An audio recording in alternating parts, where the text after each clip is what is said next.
এই মুহূৰ্তত জনাইছোঁ আজিৰ প্ৰথমটো খবৰ। কলকাতাৰ ভয়ংকৰ কাণ্ডক লৈ দেশজুৰি চৰ্চা চলিছে আৰু ইয়াৰ মাজতে GMCH, JMCH আৰু AMCHকে ধৰি প্ৰতিখন জিলাত চিকিৎসালয়ত প্ৰতিবাদ দেখিবলৈ পোৱা গৈছে।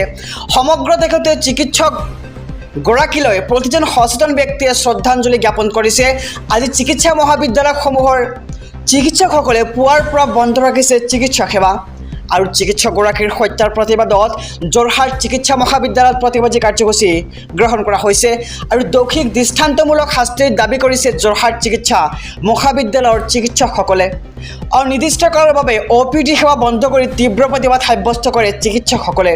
যেতিয়ালৈকে কলকাতা তৰুণী চিকিৎসকগৰাকীৰ ন্যায় সুনিশ্চিত নহয় তেতিয়ালৈকে এই প্ৰতিবাদ চলি থকাৰ হুংকাৰ এতিয়া দিয়া হৈছে আৰু স্তব্ধ হৈ পৰিছে JMCHৰ চিকিৎসা সেৱা, কিন্তু ইমাৰ্জেঞ্চি সেৱাক এই প্ৰতিবাদৰ পৰা ৰেহাই দিয়া হৈছে। AMCHতো ঘটনাৰ সুবিচাৰৰ দাবীৰে চিকিৎসকৰ প্ৰতিবাদ আৰু OPDৰ সন্মুখৰ পৰা উভতিছে এইবাৰ হাজাৰ হাজাৰ ৰোগী। AMCHৰ প্ৰৱেশদ্বাৰৰ পৰা আৰম্ভ কৰি চৌহদলৈকে ৰোগীৰ শাৰী দেখিবলৈ পোৱা গৈছে আৰু লখিমপুৰতো ৰোগীৰ মাজত এতিয়া হাহাকাৰৰ সৃষ্টি হৈছে। এইমছৰ মুখ্য দ্বাৰৰ সন্মুখত চিকিৎসকৰ বিশাল প্ৰতিবাদী সমদল দেখিবলৈ পোৱা গৈছে।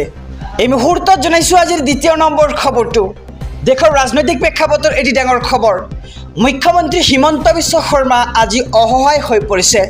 মুখ্যমন্ত্ৰী হিমন্ত বিশ্ব শৰ্মাই ভৰ বহন কৰিব নোৱাৰা হৈছে বুলি মন্তব্য এবাৰ সাংসদ ৰকিবুল হুছেইনৰ।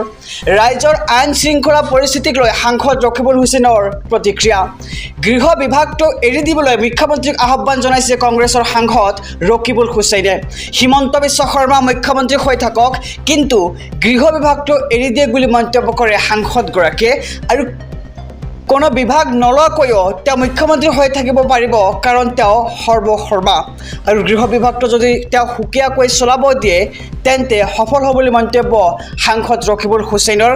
আৰু 2026 নিৰ্বাচনত বিজেপিৰ পতন হ'ব বুলিও দাবী কৰিছে সাংসদ ৰকিবুল হুছেইনে আৰু 2026 হিমন্ত বিশ্ব শৰ্মা চৰকাৰখন যাবগৈ সেইটো খাটাং বুলি তেওঁ মন্তব্য কৰে আৰু বালিলৈ যি পাত সুগ্ৰীবলৈও সেই পাত বুলি কটা সেইবাৰ মুখ্যমন্ত্ৰীক। আৰু কংগ্ৰেছে মুখ্যমন্ত্ৰী হিমন্ত বিশ্ব শৰ্মাৰে ভয় নকৰে বুলি মন্তব্য কৰে ৰকিবুল হুছেইন আৰু মুখ্যমন্ত্ৰী হিমন্ত বিশ্ব শৰ্মা আজি অসহায় হৈ পৰিছে বুলি মন্তব্য সাংসদ ৰকিবুল হুছেইনৰ আৰু মুখ্যমন্ত্ৰী হিমন্ত বিশ্ব শৰ্মাই ভৰ বহন কৰিব নোৱাৰা হৈছে বুলি মন্তব্য কৰে সাংসদগৰাকীয়ে। এই মুহূৰ্তত জনাইছোঁ আজিৰ তৃতীয় নম্বৰ খবৰটো। প্ৰধানমন্ত্ৰী আৱাস যোজনাৰ ঘৰৰ আবেদনৰ হিতাধিকাৰীৰ বাবে আহি পৰিছে ডাঙৰ খবৰ। চৰকাৰী ঘৰৰ বাবে আবেদন কৰিছিল নেকি আপুনি? আবেদন কৰিছিল যদি তালিকাত চাওক আপোনাৰ নাম। প্ৰধানমন্ত্ৰী আৱাস যোজনাৰ ঘৰৰ আবেদনৰ হিতাধিকাৰীৰ তালিকা প্ৰকাশ কৰা হৈছে আৰু ঘৰ লাভ কৰা তালিকা প্ৰকাশ কৰিছে এইবাৰ কেন্দ্ৰীয় চৰকাৰে। তালিকাত নাম চাবলৈ কি কৰিব লাগিব? আপুনি হাতত থকা মোবাইলটোতে আপুনি চাব পাৰিব তালিকাত আপোনাৰ নাম আৰু এটা ৱেবছাইট দিয়া হৈছে। ৱেবছাইটটো আপুনি চাই লওক। এই ৱেবছাইটটো আপুনি প্ৰথমে গুগল ক্ৰম ব্ৰাউজাৰত খুলি ল'ব আৰু ৱেবছাইটটো খোল খোৱাৰ পিছত ষ্টক হোল্ডাৰ্ছ অপশ্যনটোত আপুনি ক্লিক কৰিব লাগিব। তাৰ পাছত এইবিলাক অপশ্যন ক্লিক কৰিব লাগিব। AIMAY লগতে PMAYG বেনিফিচিয়াৰী অপশ্যনত আপুনি ক্লিক কৰিব লাগিব আৰু ইয়াৰ পিছত আপোনাৰ ৰেজিষ্ট্ৰেশ্যন নম্বৰটো ছাবমিট কৰিব লাগিব আৰু একেবাৰে শেষত আপোনাৰ ৰাজ্য, জিলা, ব্লক আৰু পঞ্চায়ত বাছনি কৰিব লাগিব আৰু BPL নম্বৰ সন্নিৱিষ্ট কৰাৰ পিছতে ওলাব আপোনাৰ নাম এই হিতাধিকাৰীৰ তালিকাত আৰু তালিকাত নাম নহ'লে শীঘ্ৰে কৰক আবেদন। 10খন নথিৰ জৰিয়তে আপুনি কৰিব পাৰিব আবেদন। পান কাৰ্ড, আধাৰ কাৰ্ড, ক্ষমা কৰিব, পান কাৰ্ড আৰু প্ৰমাণপত্ৰ, ঠিকনা, ৰেচন কাৰ্ড লগতে Aadhaar card, bank account, mobile number, voter ID আৰু পাছপৰ্ট চাইজ ফটো আপোনাৰ প্ৰয়োজন হ'ব আৰু এইসমূহ নথিৰে চৰকাৰী ঘৰৰ বাবে আপুনি কৰিব পাৰিব আবেদন। গতিকে আপুনি শীঘ্ৰে কৰক চৰকাৰী ঘৰৰ বাবে আবেদন আৰু প্ৰধানমন্ত্ৰী আৱাস যোজনাৰ ঘৰৰ আবেদন হিতাধিকাৰীসকলৰ বাবে আহি পৰিছে ডাঙৰ খবৰ, কিয়নো এবাৰ কেন্দ্ৰীয় চৰকাৰে প্ৰকাশ কৰিছে তালিকা। এই মুহূৰ্তত জনাইছোঁ আজিৰ চতুৰ্থ নম্বৰ খবৰটো। মুছলমানৰ বাবে কেইবাটাও আঁচনি আনিলে চন্দ্ৰবাবু নাইডুৱে।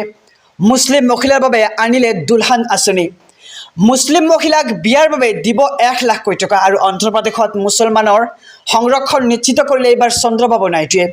মুছলমান শিক্ষাৰ্থীক 15 লাখ ৰাজসাহায্য দিব এইবাৰ চন্দ্ৰবাবু নাইডুৱে আৰু হায়দৰাবাদ আৰু বিজয়ৱাড়াত নিৰ্মাণ হ'ব হজ গৃহ।